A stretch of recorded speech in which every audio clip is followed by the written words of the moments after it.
Welcome to Lecture 12, where we will go over the diversity, structure, and function of inverts and vertebrates. We're now going to take a look at the next bilaterian group, the ecdysozoans. These include the nematode worms as well as the arthropods. The ecdysozoans are considered to be one of the most species-rich animal groups. Together, they contain more species than protists, animals, fungi, and plants all combined. The ecdysozoans include animals that shed their cuticle or outer covering. This is a process called ecdysis. This is present in nematodes as well as arthropods. However, this also includes loriciferans, priapulans, velvet worms, and tardigrades. We're first going to take a look at the nematodes. The nematodes are present in aquatic and terrestrial habitats. These include roundworms, pinworms, and hookworms. Many of these worms are considered parasitic on both plants and animal species. Many of them can also live in damp soil and play very important roles as decomposers. Nematodes have a body that is covered in a very tough cuticle and can range greatly in their length. However, they do have a similar structure of having a tapered anterior as well as posterior end. Nematodes also have an alimentary canal present with a mouth, anus, and digestive system. However, they do lack a circulatory system. Most of their nutrients are distributed through the hemocoel. Some parasites, like Trichinella spiralis shown here, have molecular mechanisms that can stimulate the process of angiogenesis. This will ensure that blood vessels from the host species will move towards the organism and the site of infection to ensure proper nutrient supply. They can also secrete various chemicals that will increase cell elasticity. This will ensure that the parasite can remain within the host cell instead of destroying it. Arthropods, on the other hand, have a hard exoskeleton and a segmented body with jointed appendages. This exoskeleton is made of protein as well as chitin. This provides protection for the organism as well as a site for muscle attachment for the jointed appendages. These arthropods first begin to appear in the fossil record around 530 million years ago during the Cambrian explosion. Note the presence of segmentation, which means that there is a distinct body plan with different body regions. However, the body segments are similar within each section. Evolution has led to many different adaptations in these appendages for feeding, locomotion, defense, reproduction, as well as sensory reception. Exoskeletons were very advantageous as arthropods made their move onto land. This exoskeleton helped them to prevent desiccation. Arthropods in general have well-developed sensory systems, and they usually contain eyes, antennae, as well as various types of olfactory receptors. Arthropods also have what is termed an open circulatory system. They have hemolymph to bathe the tissue instead of blood. This hemolymph can be pumped by the heart through arteries into the main body cavity or hemocoel. This is where most of the tissues will be bathed in a nutrient-rich fluid. After nutrients are exchanged and waste products are pumped into the hemolymph, ostia will then collect this fluid and then return it back to the heart.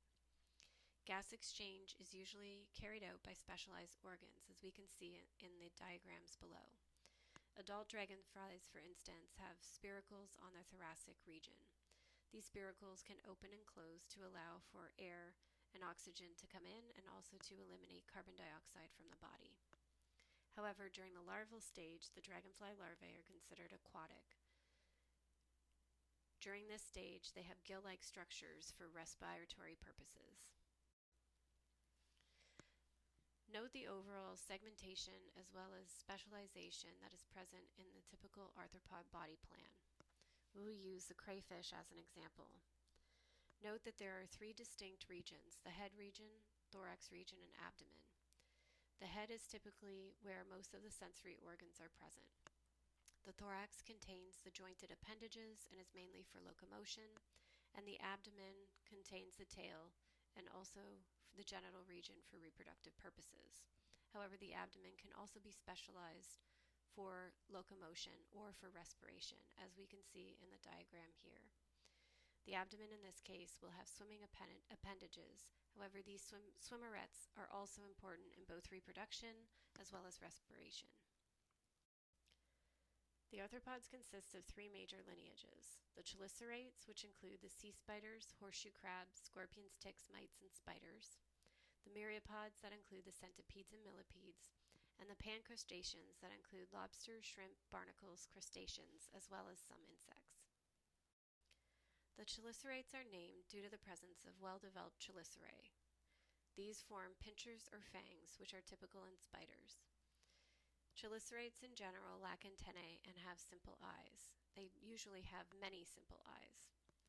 Early aquatic Eurypterids are mostly considered to be extinct, except they are now represented by horseshoe crabs as well as sea spiders.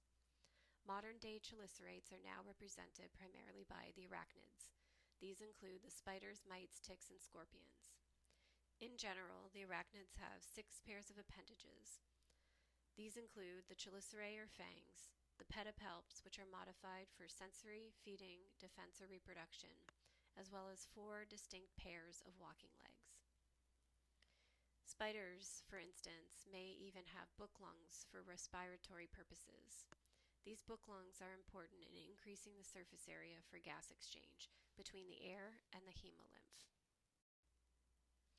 The myriapods are represented by millipedes and centipedes, which are all considered to be terrestrial organisms. Note the overall body plan of a head with 1 pair of antennae and distinct appendages that are modified into jaw-like mouth parts. In general, millipedes are decomposers and are identified due to the presence of 2 pairs of legs on each body segment. Centipedes, on the other hand, are major predators, and they only have 1 pair of legs on each body segment. Note the difference in differentiation between these millipedes and centipedes based on the images depicted in this slide. The pancrustaceans are considered to be paraphyletic. Note that insects are considered to be more closely related to lobsters and other crustaceans than they are to myriapods and chelicerates. Remipedians, for instance, which are found in deep marine caves, may actually be more closely related to insects than they are to other crustacean groups. Hence, we are still learning about the evolution of these organisms. Within the pancrustaceans are the true crustaceans. These are found in nearly all aquatic and terrestrial habitats that we have on Earth. Many of these have highly specialized appendages, such as antennae, mouthparts, walking legs, gonopods for reproduction, gills for respiration, telsons or tails, as well as swimmerets. Crustaceans have an exoskeleton that is made of both chitin as well as calcium. Small crustaceans can use their cuticle for respiration purposes as well as excretion. However, this is not sufficient in larger crustaceans. As a result, larger crustaceans typically use gills for respiration, and they can excrete waste either using their gills or specialized glands that are located at the base of their antennae or within the mouth region. Insects are another group of pancrustaceans that are also found in aquatic and terrestrial habitats. Insects are highly diverse and play many important roles as decomposers, predators, parasites, herbivores, and are a major source of food in many food webs. Members of the clade Hexapoda include insects as well as other related arthropods such as springtails, proturans, and diplurans. A major characteristic or defining characteristic of members in the hexapod clade is the fact that they all have 6 legs as well as 3 distinct body regions, the head, thorax, and abdomen. Insects underwent 2 major radiation events within the fossil record. One followed the origin of plants, as we see a radiation in herbivorous insects, as well as the evolution of flight in order to escape predators and to find new resources. There are 3 major modes of development in insects. In ametabolous development, there is no metamorphosis or complete reforming of tissues. In this development, insects simply increase their size through a series of successive molts. As a result, the younger or juvenile stages will look very similar to the adult stage. Hemimetabolous insects undergo what is termed incomplete metamorphosis. This means that they will grow through a series of molts until they eventually reach the adult size and develop adult structures such as gonads and wings. As a result, the nymphs will resemble adult morphology, however, they will not look completely similar to the adult, as seen in the plant bug below. Holometabolous insects, on the other hand, undergo complete metamorphosis. This means that a distinct metamorphosis occurs during a pupal stage. As a result, the larvae look completely different than the adult morphology. Now that we've examined many of the other invertebrates, we are now going to take a look at the deuterostomes. Remember, the clade of deuterostomes is a bilaterian clade that represents both invertebrate as well as vertebrate species. Deuterostomes have great variation in adult body form.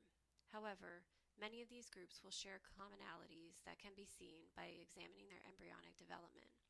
This includes a pattern of radial cleavage as well as the fact that the blastopore forms into the anus. However, there are other phyla that also have deuterostome developmental features. As a result, DNA analysis and molecular analysis is very important in determining these phylogenetic relationships. The deuterostomes are represented by two main phyla: the phylum Echinodermata, which includes sea urchins, starfish, and sea cucumbers, and the phylum Chordata, which includes basal invertebrates such as lancelets and tunicates, as well as vertebrate species. The echinoderms are typically slow-moving or sessile organisms.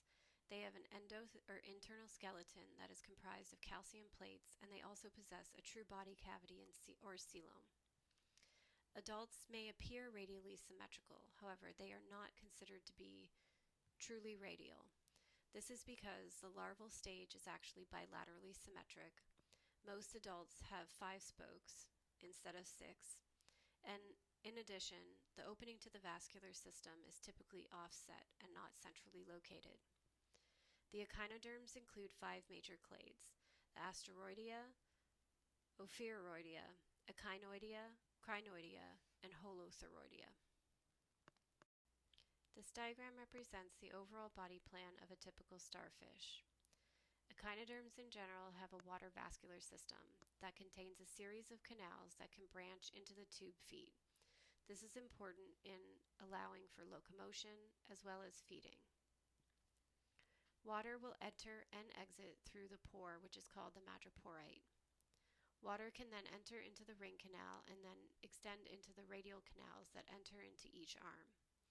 Each tube feet also has an ampulla and a podium that can help attach and detach from a substrate. By moving the water and inserting the water into the tube feet, the organism can move slightly within its environment.